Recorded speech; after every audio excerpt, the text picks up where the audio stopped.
I thought it was Wednesday. It's not. It's Thursday. Happy Thursday. Yesterday was Wednesday, not today.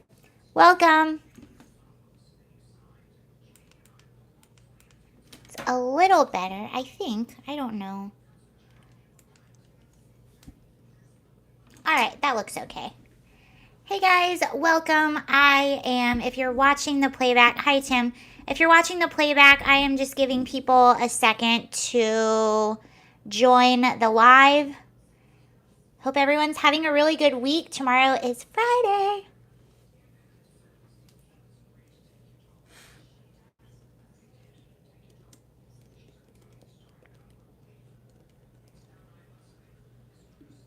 Hello, hello. I'll get started in just a minute. I'm doing very well. Hey from Texas. Happy Thursday. Hi from Texas. I'm doing really well. I will say I'm getting a little bit tired of the weather that we're having. It's so hot outside and humid. It's just doing anything outside takes about twice the amount of effort right now. Hello. So I'm excited for things to hopefully get cooler. I don't know if that's going to happen anytime really soon, to be honest with you.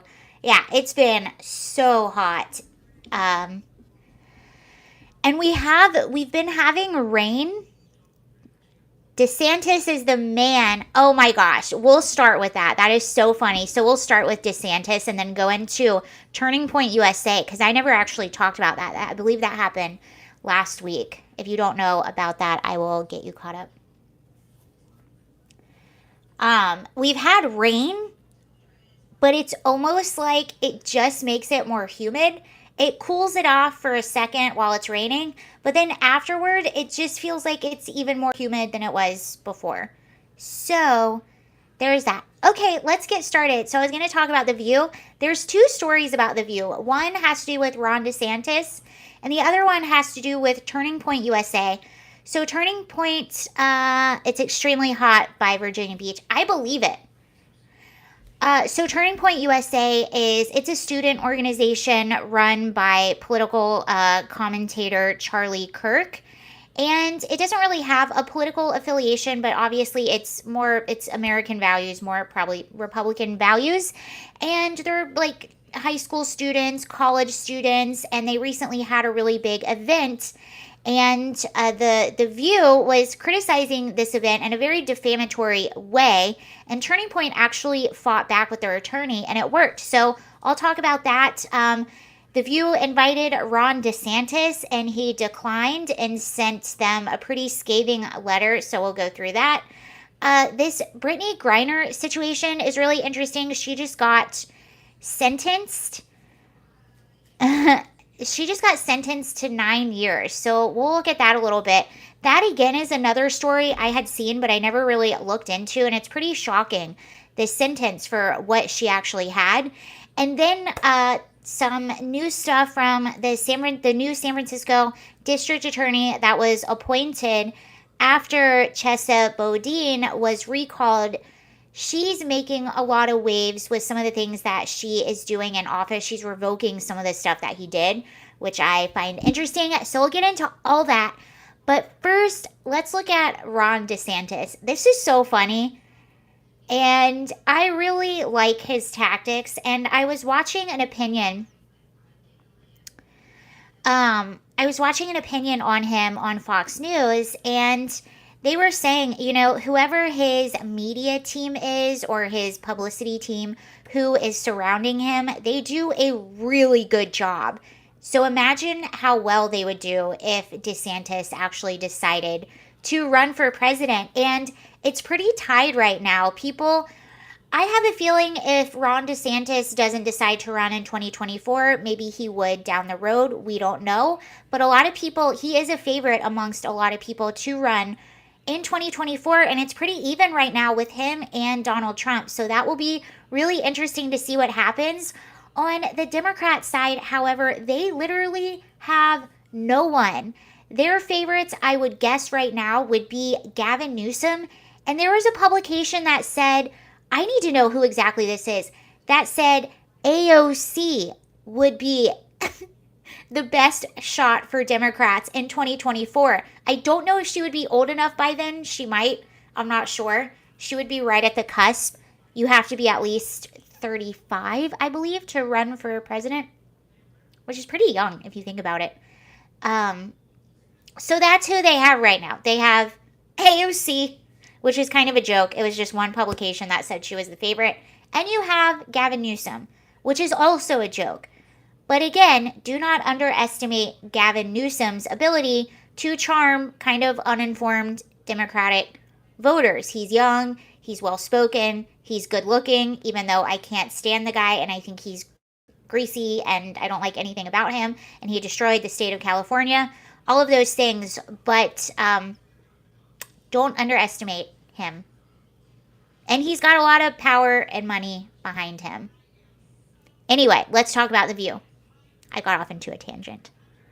I could easily see Trump running and having DeSantis as his running mate. That would be awesome.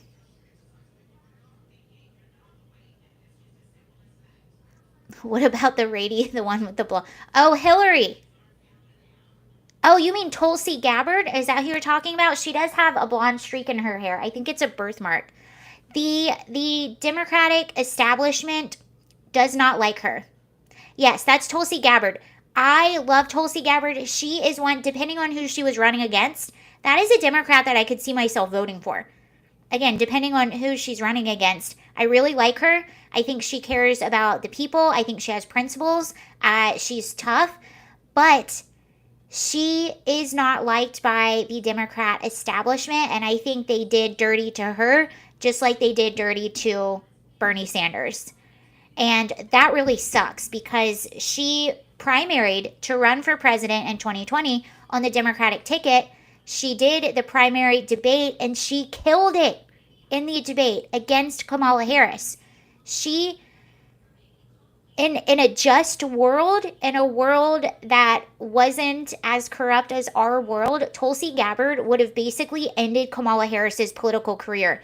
That was the primary debate where afterward, I believe Kamala Harris's approval rating was 6%. And then she dropped out of the race. And then she showed back up on the ticket under Biden. But Kamala Harris Tulsi Gabbard questioned Kamala Harris. And she questioned Kamala Harris on her time as Attorney General in the state of California. How she locked up a bunch of people on marijuana charges and kept them locked up for longer than they had to be for cheap labor. That's what Tulsi was basically alleging and accused Kamala Harris of, and basically shut her down on that alone. So that's really interesting.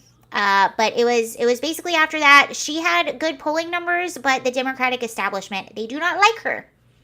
So I think someone said she should change and run as a Republican.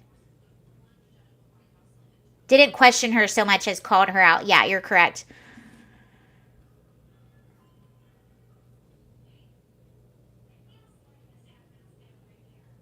Hello.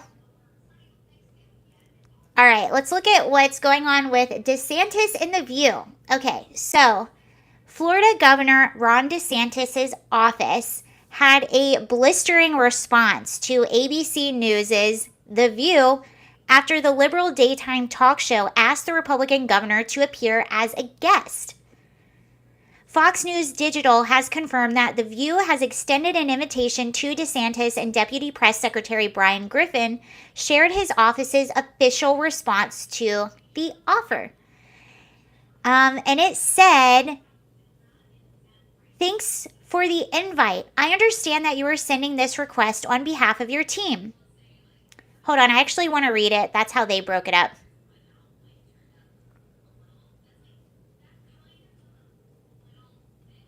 All right, here we go. Okay, they said, "Thanks for the invite. I understand that you are sending this request on behalf of your team." Griffin wrote in a message he shared on Twitter, "But are the hosts of The View Really interested in hearing from Governor Ron DeSantis about all of the important work he is doing on behalf of Floridians to protect their health and livelihoods, to stand up for parents and children, and to defend freedom? DeSantis' deputy press secretary then asked, which of the below statements from the hosts of The View do you recommend our team consider when deciding if the interview would be a genuine pursuit of the truth?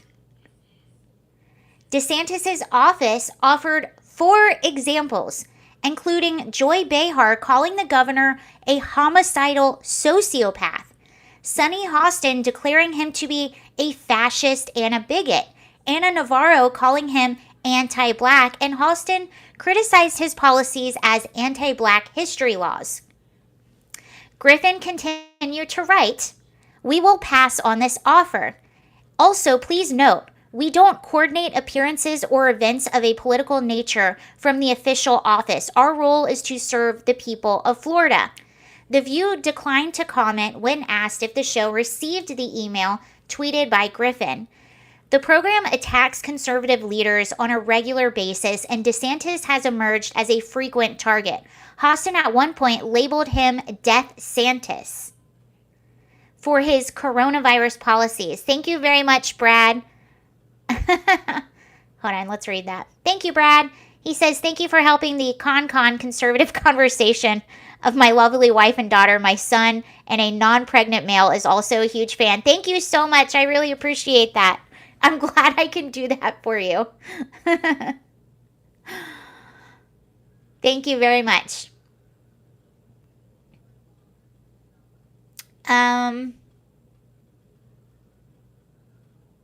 Death Santis. Oh, that's another thing. They call him that a lot. They call him Death Santis a lot. This week, Navarro said Florida was dealing with a housing crisis, an insurance crisis, and a climate crisis, and that DeSantis was too focused on children being exposed to drag shows. DeSantis recently filed a complaint with the Republican House in Miami. Oh, I'm sorry. The R House in Miami. That's how my mind works. I see the R and I think Republican. Okay, he filed a complaint with the R House, a Miami restaurant hosted lewd activity while minors were present, according to the New York Post. An ABC News program criticized the governor for his stance. Do I think a 5-year-old should be at a drag show? No, but you know what? If you are for parental choice when it comes to your kid wearing a mask at school, if you are for a parental choice when it comes to your kid learning about slavery and the true history of the country, then why the hell can't you be about parental choice on whether to take your kid to a drag show or not? Navarro argued. Maybe listen to yourself, Ana Navarro. Actually listen to what you just said. Navarro, a regular fill-in for the show, said people were cherry-picking with regard to parental choice. I looked at the top causes of endangerment for children, of children's death. It's firearms, it's car accidents, it's drownings, it's not drag queens. I've had yet to see a kid die from being exposed to a drag queen. Okay, this is where they are so incredibly off. It's unbelievable. And this is what happens when you have tribalism, when you have, I believe everything this party says because they have a D in front of their name or they have an R in front of their name. All of a sudden, you're defending some really, really awful stuff.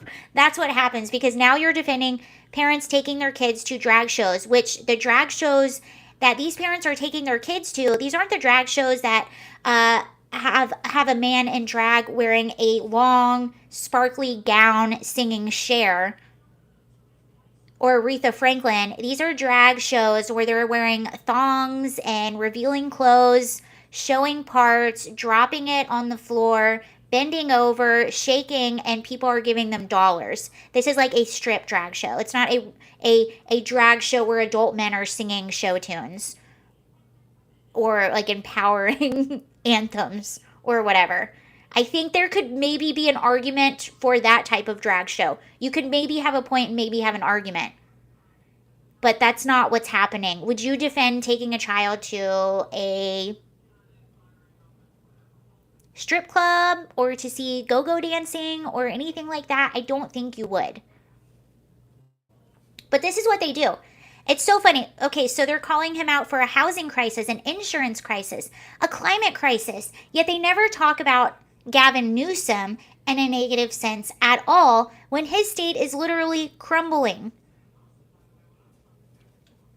But I love how DeSantis responded, and I think he's absolutely right. At first, I thought, no, he should go. But no, what his visit is going to do is it's going to give them ratings. They get to edit it how they want. They get to pick and choose the questions. It's basically going to be him sitting there defending himself against a bunch of, in my opinion, pecking hens. And he's not going to be able to talk about what he's actually done for Florida. And they clearly don't take him seriously. They've made that perfectly clear from the past. So I know it was a little like slight, but I actually like that they made that response publicized. I like that he turned it down and he's not going. And so there's that. I thought that was a great response. Why would you go? It's one thing to talk about a leader and to criticize their decisions with an actual argument. It's a complete other thing to just call them Death Santis, a homicidal sociopath. And it's funny too because they go against the people of Florida. The people of Florida, the actual people that he represents, love him. They all love him. Everyone's happy in Florida. All right, now let's look at what happened with Turning Point USA because this is quite funny. So, Turning Point USA's founder, Charlie Kirk, slammed The View's liberal panelist on Jesse Watters Primetime for trying the conservative group's summit last week for tying the conservative group's summit last weekend to a neo-Nazi demonstration. So, they had a huge summit, a huge convention. I believe it was in Florida. And there were these neo-Nazis that were outside with just really ridiculous signs, ridiculous flags. And there was about 5 of them protesting outside of where the summit was. Turning Point USA tried to get them removed, but couldn't because it was public property. Came outright and condemned what was happening. They attempted to debate them, get them removed, everything they could. They didn't leave. And on The View, it was really interesting because they started talking about it. And then Whoopi Goldberg went a little bit too far and said that Turning Point USA invited them in to the summit. And that's where it got bad. And it was so funny because that happened. It went to commercial break. And then when they came back, Whoopi Goldberg was like, well, and you can tell like the legal team got in her ear and was like, hey, yeah, you can't actually say that they invited them in because it didn't happen and that could be defamation.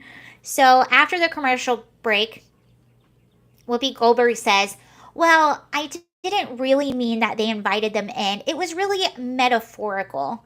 They were kind of like tied together. So there was even a little bit of defamation in her apology.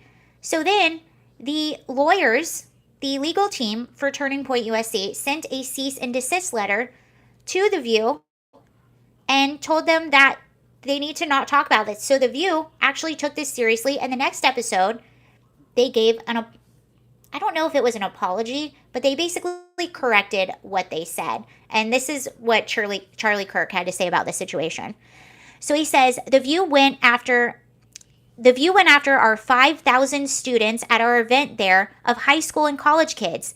And look, I get attacked all the time. People say false things. I'm a public figure. But when you go after 16 and 17-year-olds that travel across the country and then have to live the rest of their lives with a shadow over them because someone on ABC says they might be linked to neo-Nazis. But look, what did it take for us to get to the point of an apology? We had to threaten a lawsuit, Jesse. And by the way, we're still entertaining it. We're talking to some of our best lawyers out there that are experts on this. And as you know, these things can be very complicated.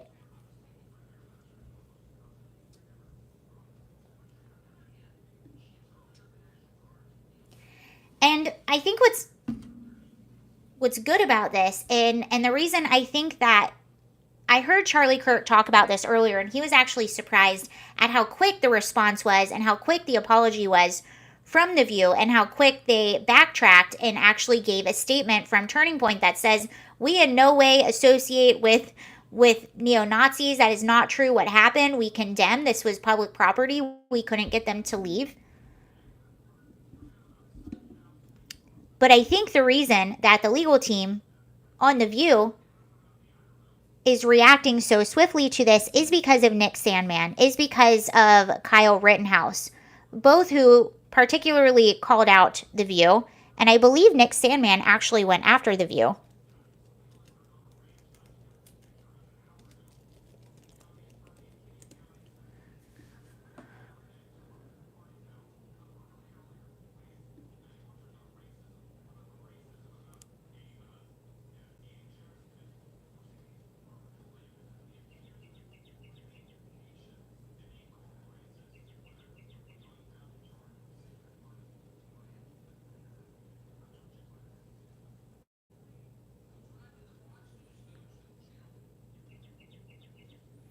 Yeah, I don't know if The View, I don't know if he went after The View, if they paid him out anything. I do know that he got a hefty settlement from CNN and a few other media outlets, but I think that really set a precedent, and I think it's good. I think for far too long, conservatives have been really polite, and you just kind of take people calling you these names.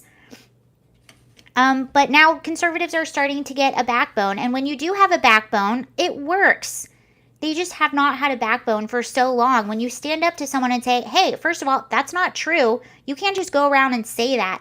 And defamation is a tricky thing, because you either have to prove it's with malice or reckless abandon for the truth. And I honestly, in my opinion, I mean, obviously you have to show a little bit more proof of this. I think one of Sandmann's claims has been appealed but is back in court. I'm reading something got dismissed right now. Okay, so Nick Sandmann got settlements from CNN, NBC, and the Washington Post. U.S. District Eastern Kentucky Court Judge William Bartlesman, that's a name, on Wednesday threw out 5 media lawsuits brought forth by former Covington Catholic High School student Nick Sandmann. In January 2019, Sandmann was at the center of a viral video that showed him face-to-face with Native American man Nathan Phillips as Phillips banged a drum and sang a traditional song. Sandmann was 16 years old at the time and wore a red Make America Great Again cap. Several mainstream media outlets portrayed the video as racially charged, with Sandmann antagonizing Phillips by standing in front of him and smiling. However, additional footage later showed that their confrontation was provoked by a group of Black Hebrew Israelites who hurled racial slurs at them and his fellow students. Philip was later seen approaching Sandmann as tensions rose between the students and the Black Hebrew Israelites. While Sandmann filed several lawsuits against the media outlets that defamed him at the time, Bartlesman, that is quite the name, Bartlesman. I'm probably saying it wrong. He dismissed the cases against the New York Times, CBS, ABC, Gannett and Company, and Rolling Stone, claiming that media assertions that Sandmann blocked Phillips were protected opinions at the time. Okay.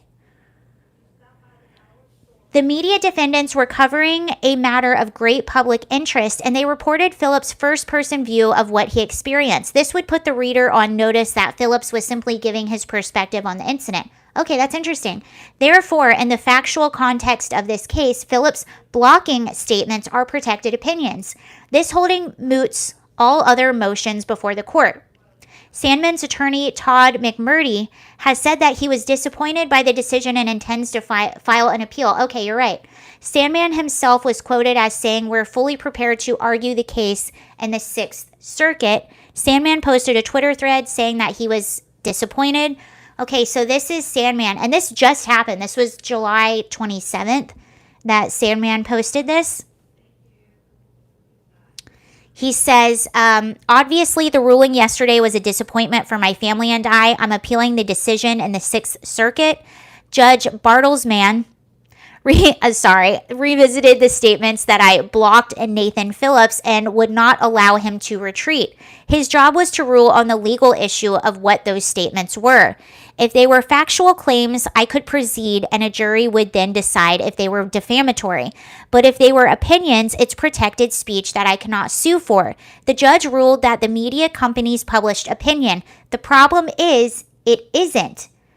X and Y is very different from I believe X is Y. For example, Sandman blocked Phillips is a factual claim. I believe Sandman is a racist is protected opinion.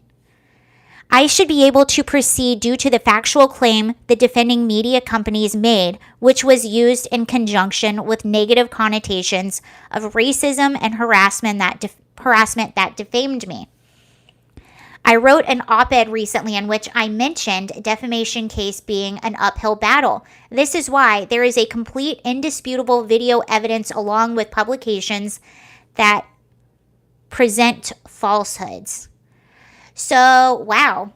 And that's why, defamation is really hard because you also have the issue of a public person versus a private person. Now, if you're a public person, you have a much harder time suing someone for defamation than if you are a private citizen. Nick Sandman not only was a private citizen, but a minor. And it's actually very similar to Kyle Rittenhouse. All of the people that called him a white supremacist, he was a minor at the time. And what's very similar with what happened at Turning Point USA. A lot of these were high school students that were attending, which are minors. Even some of the high school students, I guess some people go to college early and are 17, so those could have been minors as well. But these are adult media pundits defaming children. And that was the point that Charlie Kirk was making as well. Come after me. I don't care. It's happened before. I'm a public figure. Call me whatever name in the book. It doesn't bother me. But you're going after these kids that dipped into their savings to come to Florida to go to this event. They went to every speeches. They were polite. They sat there and they listened and they learned, and it was a positive experience for them. And now you have them going out into the world trying to get jobs, and they have this shadow over them. And Charlie Kirk even said himself, that sounds crazy that I'm saying this. He goes on to say, but this has happened before, from people just defaming us and saying that these kids are something that they're not. We in no way align. And also, isn't it, if neo-Nazis are protesting your event, isn't that probably a good thing? Doesn't that mean you're probably doing something right? Something else, Charlie actually mentioned them even investigating who the neo-Nazis were, because he has reason to believe that they are possibly leftists that dressed up. Loving the show. Thank you so much, Gary. I really appreciate that. Thank you, Gary. Gary Smith. He believes they might have been leftists with a little kind of uniform on, pretending to be neo-Nazis, trying to make the whole thing look bad, which we know has happened before. I don't know if you remember but anyway, before I move to the second point. So Charlie Kirk actually wants to attempt to investigate these individuals to see who they actually are. And he made another point too. He says, it's interesting that none of these media outlets actually want to get to the bottom of who these people actually were. They want to expose libs of TikTok, but here you have actual people dressed as neo-Nazis and nobody wants to know who they are. We want to know who they are. Let's figure it out. And it was so funny because he also mentioned that there was a protest, like a leftist protest, protesting the event, and there were about 200 of them. They left, went wherever they went, and then all of a sudden these 5 neo-Nazis come after all of the leftist protests leave and start protesting the event. So we'll see what happens. But but again, this is another example of these people. You're not only just defaming your political opponents or people you disagree with, you're going after kids. And that's not cool. Kids that are actually doing something positive with their time, whether you agree with the policies or the things that Turning Point USA says or not, These are kids that are doing something positive with their time, and now they have media pundits defaming them on a national level. But I want to continue just a little bit with Nick Sandmann and what's going on with him. So in 2019, New York Times columnist Rick Dowdat. I always get the best last names when I'm live. When I'm reading by myself, every name is Smith, Johnson, Robinson, Jackson. In 2019, New York Times columnist Ross Douthat previously tweeted derogatorily against Sandmann, writing, "Don't let your Catholic school students wear MAGA hats on a field trip for the March for Life."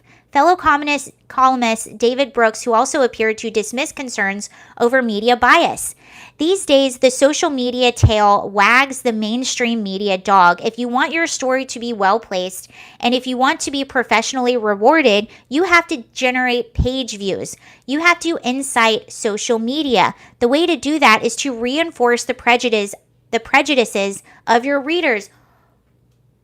I think I need to read that again. Is this not right?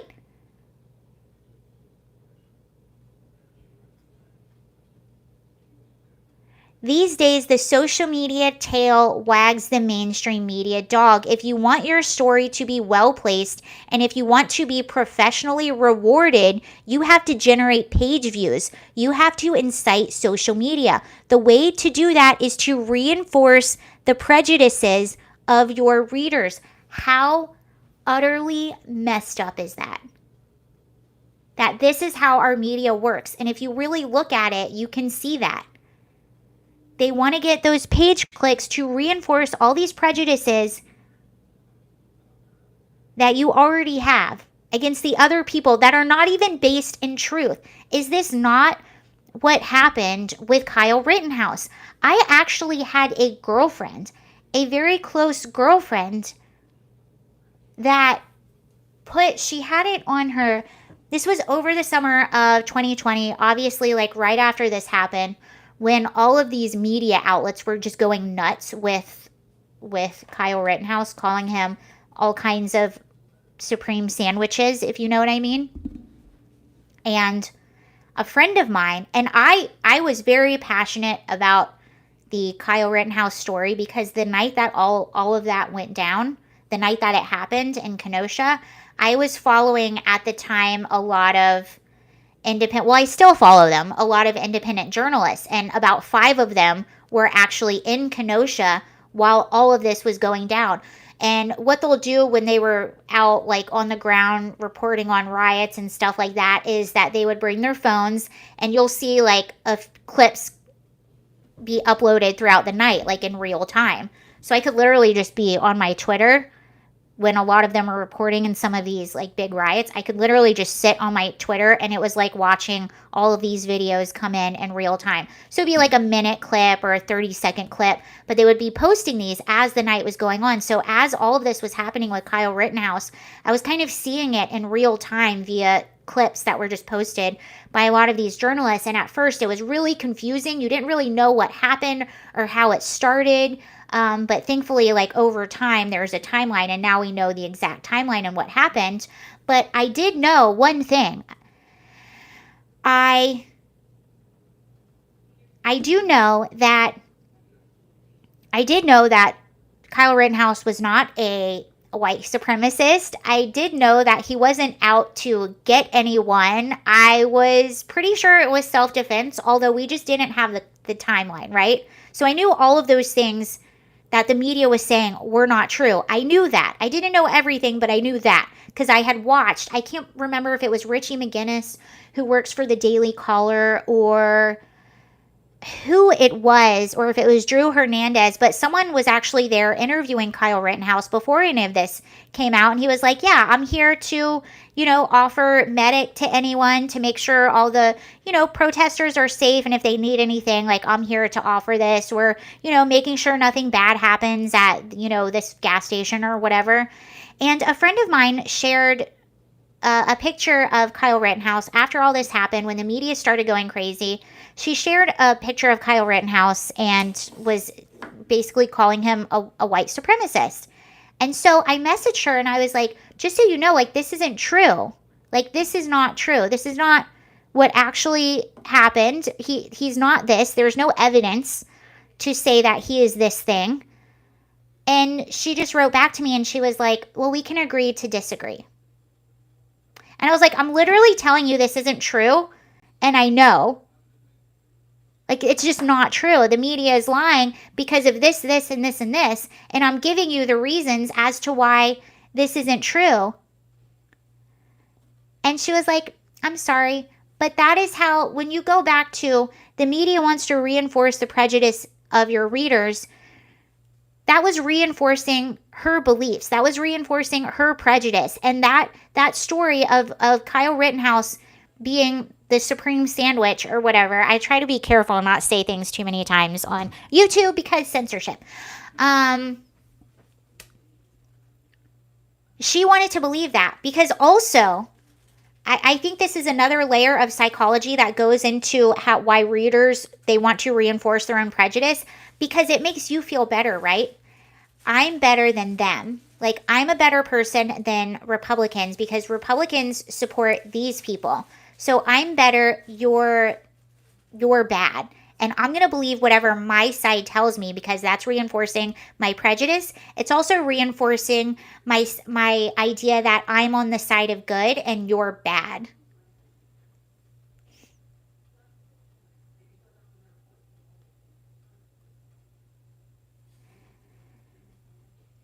In the 3 years since the original video, Sandmann has reached settlements with NBC, CNN, and the Washington Post for an undisclosed amounts. In May 2020, McMurdy mentioned that lawsuits against as many as 13 other defendants will be filed, including The Guardian, HuffPost, NPR, Slate, and The Hill.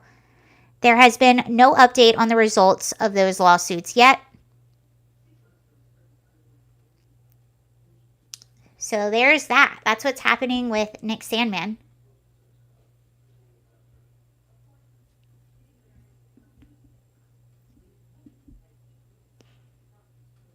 Crazy.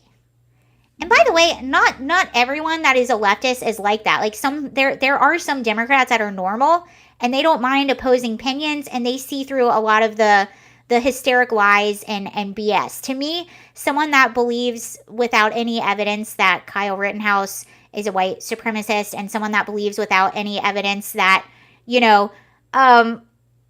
Nick Sandmann was doing these awful things, or someone that believes Donald Trump is a scary, awful, also dictator, whatever else. Someone that believes that, to me, those are people that are a little bit more extreme, but there are a lot of those people. Okay, let's see. I think this is really interesting, so I'm going to move on to, I want to follow that and see actually what happens with Turning Point and see what happens even with Nick Sandmann. I hadn't thought about that in a while, what's going on with Nick Sandmann.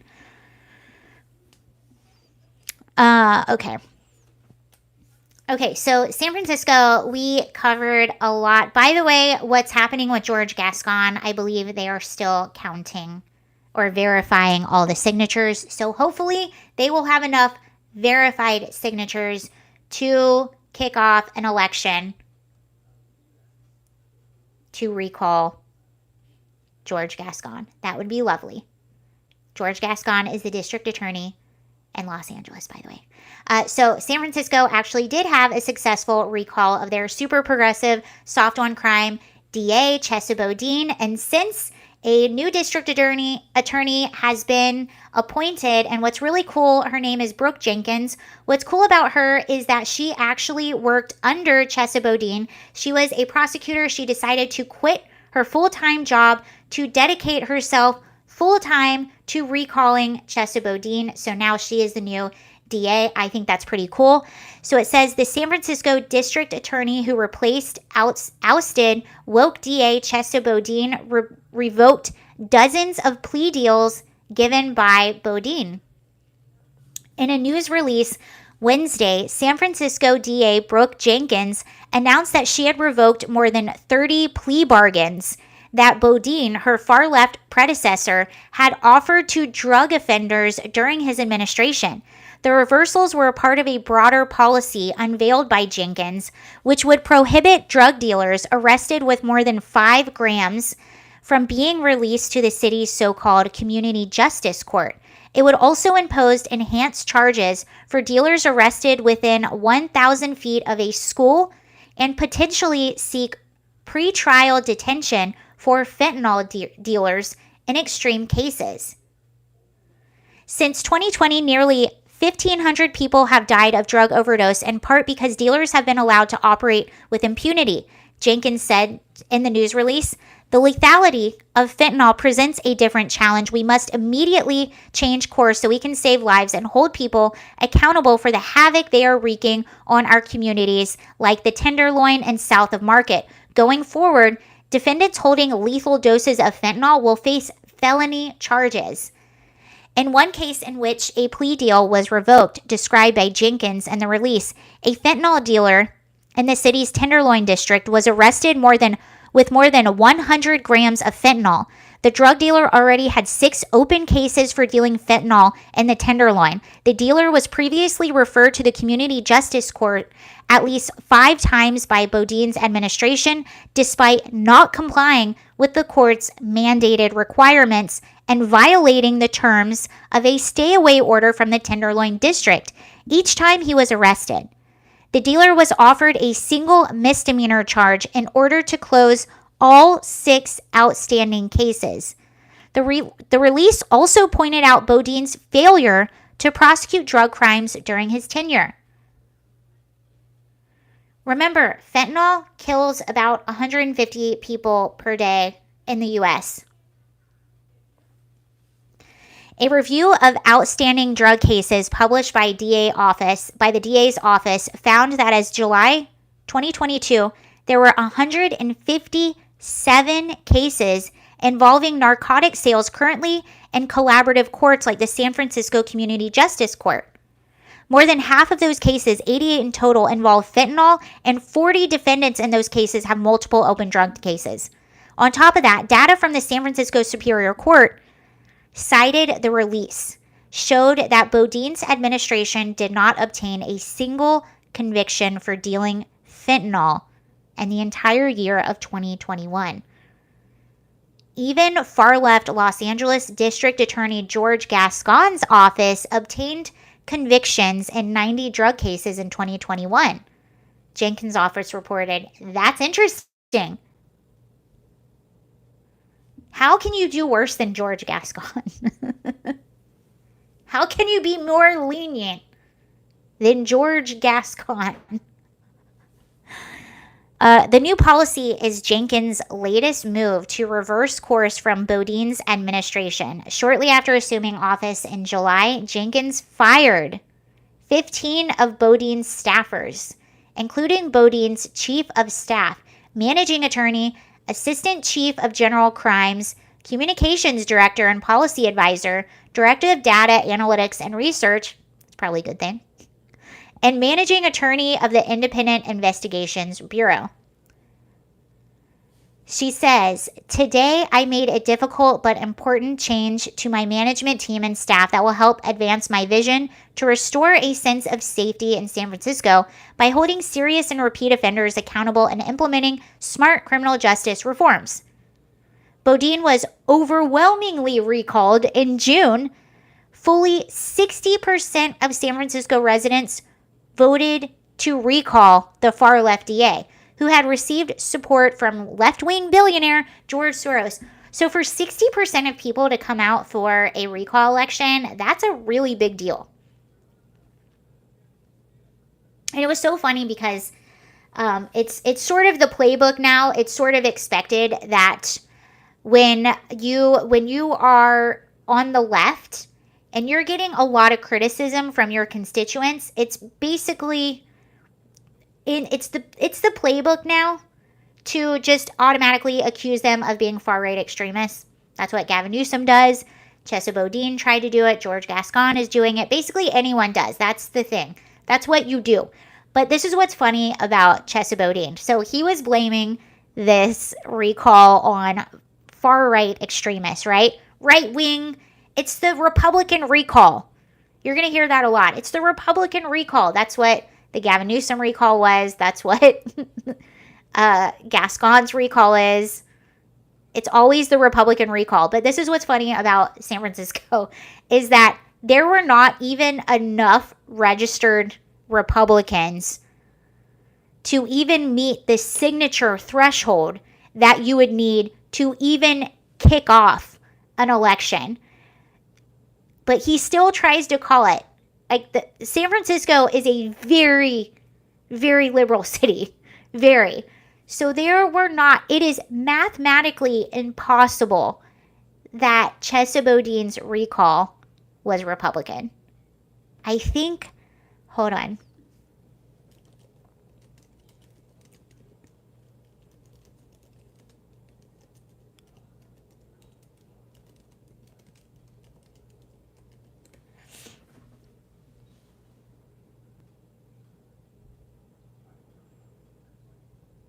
Okay, politics of San Francisco. Okay, Republican. Yeah, only about 12% of the city is, well, 13%. About 13% of the city is registered as Republican.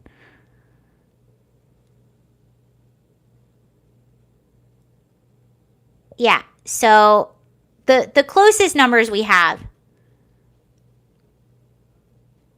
So San Francisco, there's probably about 34,000 Republicans that are registered as Republican. When is that number? Okay, historical voter turnout.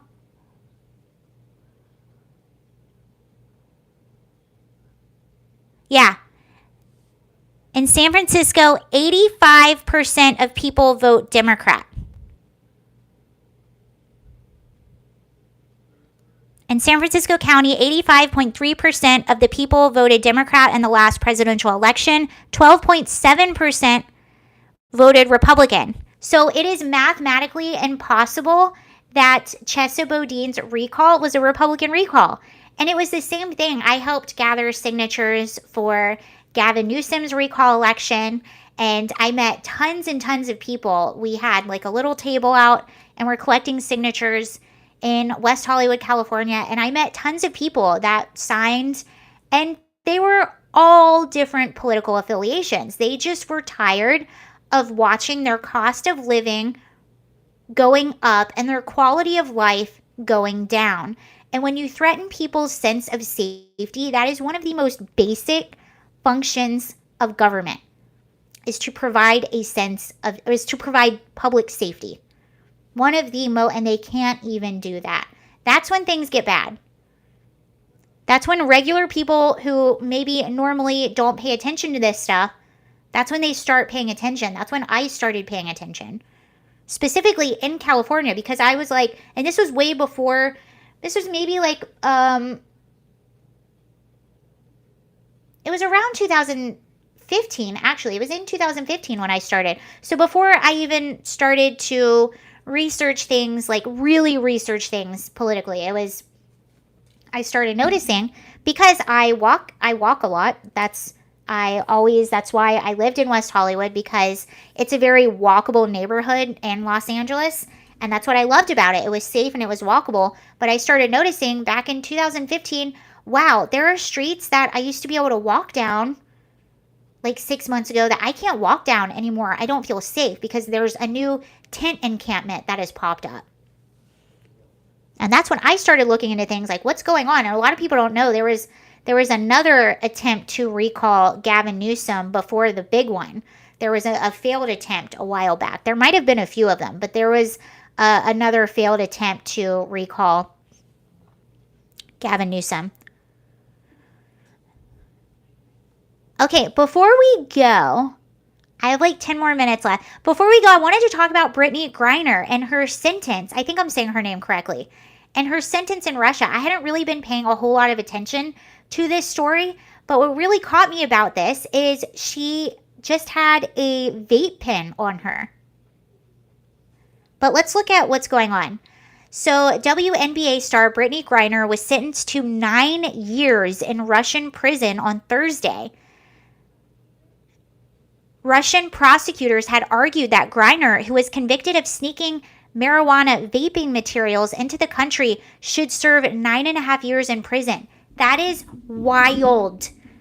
The request came during closing arguments in court outside Moscow, nearly 6 months after the 6'9" WNBA star was nabbed. 6'9", wow, was nabbed at an airport with contraband. The U.S. has been trying to negotiate her release, reportedly considering offering a notorious Russian arms dealer imprisoned here as a trade.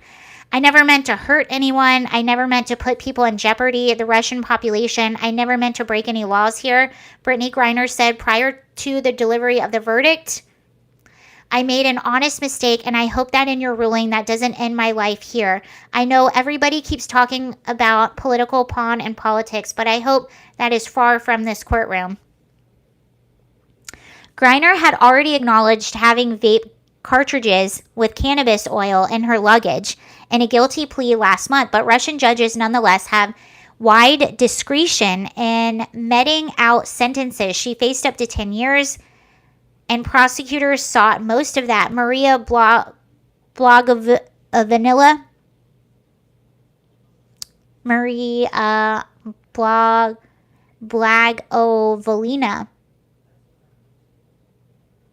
a lawyer on Griner's defense team, argued that Griner brought the cartridges to Russia by mistake and only used cannabis as medicine, and only while in Arizona, where medical marijuana is legal. Griner, who plays for the WNBA's Phoenix Mercury, had flown to Russia to finish her season for UMMC Ekaterinburg when she was arrested. The team competes in the Russian Premier League and FIBA Europe's EuroLeague. WNBA players can make far bigger salaries playing in Europe and Asia during the league's off-season than they can earn in the U.S., where interest in women's basketball is limited. Before the trial began last month, the State Department designated her as wrongfully detained. Last week, U.S. Secretary of State Antony Blinken spoke to his Russian counterpart Sergei Lavrov, urging him to accept an exchange in which Griner and Paul Whelan, an American imprisoned in Russia on an espionage conviction, would be freed, reportedly for notorious arms trader Victor Bout. While Press Secretary Karine Jean-Pierre said on Monday Russia has made a bad faith counteroffer in response to the U.S. government's offer. Let's see what people are saying. Yeah, I mean, it's unfortunate. You shouldn't be obviously traveling with a vape pen, but the first comment on this I think sums it up pretty well for me. She, like a lot of other young people, don't understand that other countries have laws they enforce and don't care if it was a mistake or not. I don't believe it was an accident. She should have been briefed by her team on how important following their laws are. My hope is that other young people see this and don't make the same mistakes.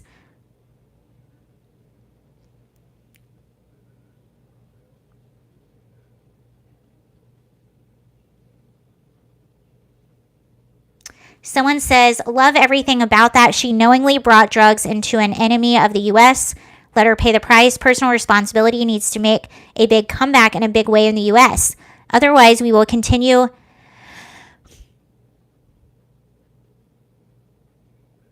Okay, so here, I think two things can be true at once. I really do think that, we're so lax in the U.S. about that. Like, even here in Virginia, I've noticed they do sell strains of THC in their tobacco shops in vape pens. And technically, it's only legally medicinally here, but there is a strain of THC that they sell in tobacco shops.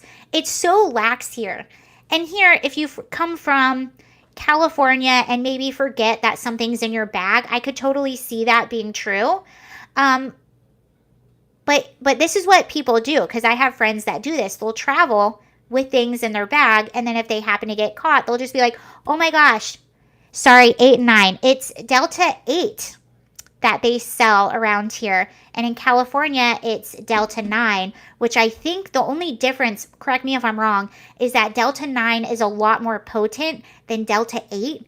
But what they do is they just sell a higher. So if they were to sell you something that was maybe like 10 milligrams, it would be 100 milligrams of. If it would be 10 milligrams of Delta 9 in California, that same let's say it's an edible concentration. That's a word I'm looking for. So if they were to sell you an edible of 10 milligrams in California, an edible of about, let's say, 100 milligrams would have the same potency of Delta 8. So you just need more. But what they do, guys, is they just sell a higher concentration. I don't know how that's legal. I don't know why I'm whispering. I feel like if I'm whispering. No, but I've noticed that. I'm like, how is this? I'm learning so many things. But what I'm saying too is like a lot of people, let's say you're from California. You live in California. You can buy it anywhere and all of that. And then you get on a plane to go somewhere else. You forget, maybe you have like this little makeup bag. Maybe you forget that you have a pin in there. Maybe a few edibles. I don't know. That could happen. And people will also take those things on purpose because they'll just say, oh, it was an accident. Oops. But you can't do that in other countries. That's what people don't understand. We're very lax in the U.S. about a lot of things. People don't get that, but you can't mess around in other countries. I don't know if you guys heard this story about I buy my weed from the government. So, government weed. I don't know. That doesn't sound. She was hitting it in the airplane bathroom. I mean, I kind of don't believe that it was an accident. I kind of believe that she did take it and was just going to, and if she got caught, was just going to be like, oh my God, I didn't know it was in there. But other countries don't play the way that the U.S. plays. And it just sucks. I don't think she's a bad person. Didn't she confess? Yeah, she confessed. But I think she still said that it was an accident. I think she took responsibility, but still maintained that it was an accident.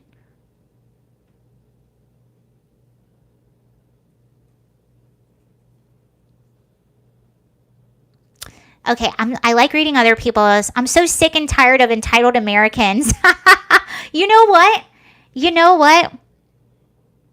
She broke their laws. Actions have.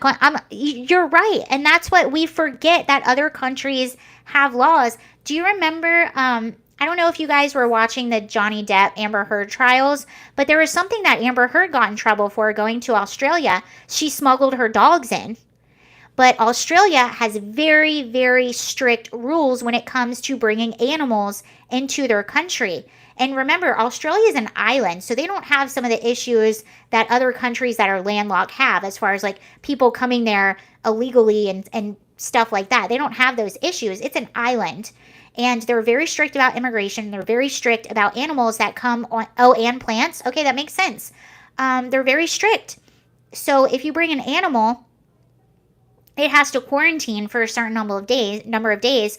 Well, Amber Heard didn't do that, and she's in big trouble. She still is legally dealing with things in Australia. This happened a long time ago because she took those dogs in and wasn't honest on her immigration paper. No, it's not immigration.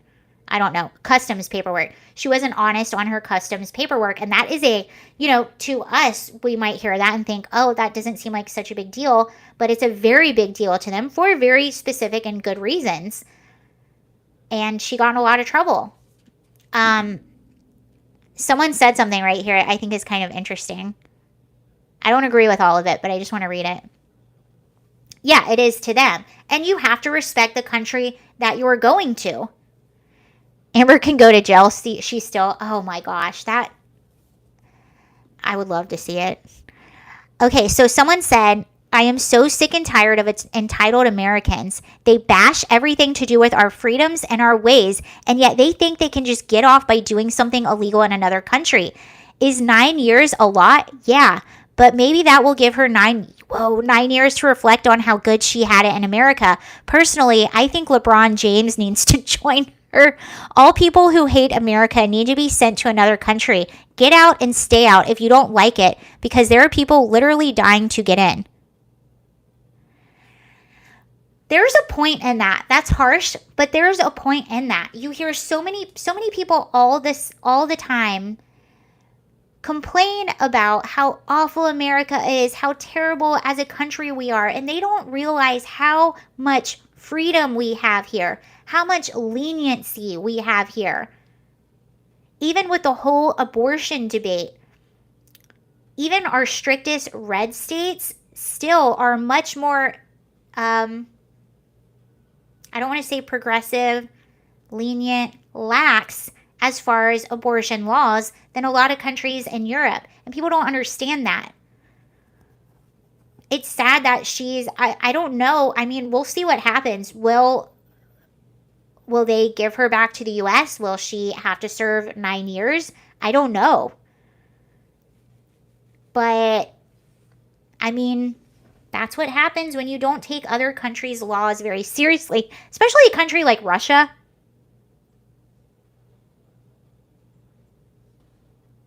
Imagine a Russian jail.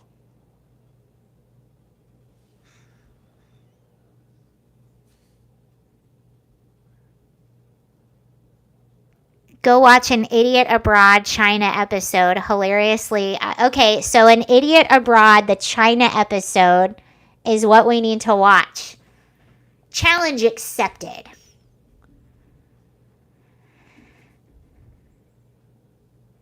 Dem statement. I didn't mean to break the law. Such a deceitful statement, but I would not have used Russia. She fully meant to break their... I do believe she probably did it on purpose, and that's just my personal belief. I have no idea. And she just didn't think she would get caught. But it is what it is, man.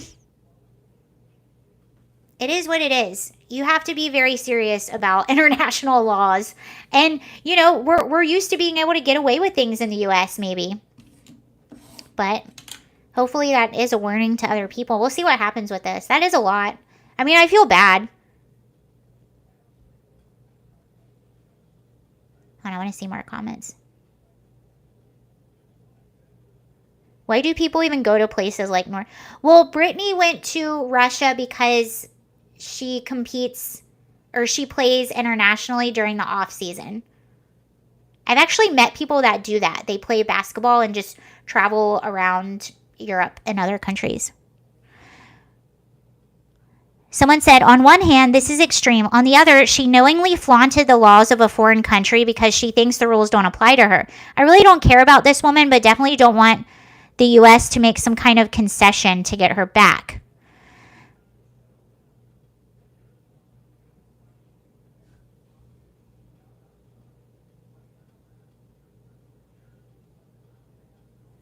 Someone said, the United States isn't such a bad place, is it? Nope.